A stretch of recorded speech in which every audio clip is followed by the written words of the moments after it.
o madoui. E pen kentañ e feledin ober ur valeadenn sevenadurel, diwar ben an noioler, met ben ar fin eo ken luziet ar saviad ma vo furor, bal e tranquillik beteg ar mor, goude bezañ evet ur banne dour. Ya, ne c'hoarzit ket, dour. Distreiñ a ran goude an digor kalon.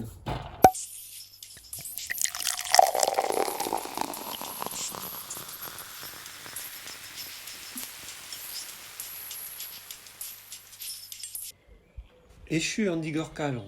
Gelou da reom kregi gant ar valeadenn bremañ. Opala, red evo teurel evez rak kildroennek ar gwenodennoù amañ. Un e annik deja, ober a ray o vat ha ne ket bemdez e reler gwelo d'ur wezenn olivez an e bleu.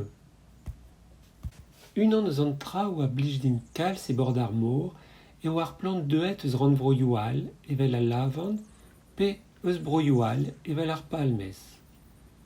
E-giz-se e treuzañ pren arzoù esor eget en fizikel er maremañ. A plant evel an tamarisk ken stank on eus an kounac'het n'in ket eus ar vro.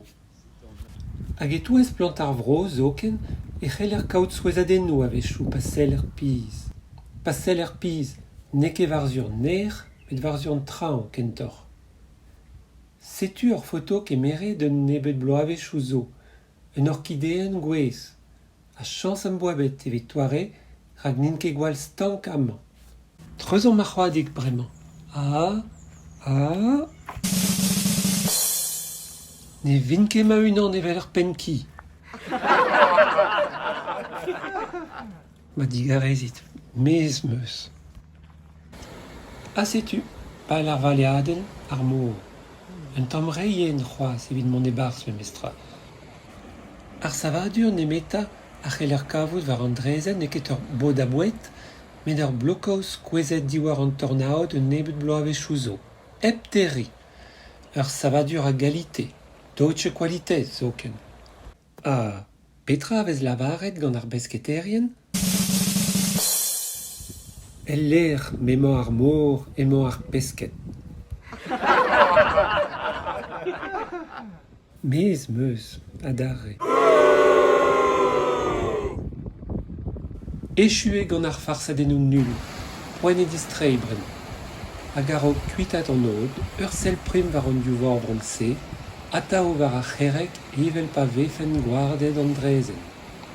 Emañ an vont da ziskouez ar gestr evit ar mor, pell diouz ar mor, abalamour da trouzañ an avel er mikro ur vechal.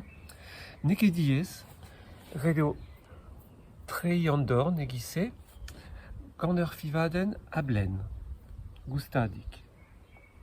Ha gelou da reomp ouzhpenn ar sell, evit diskouez pegen bras eo ar mor, e-giz-se, et ret eo sellout pell.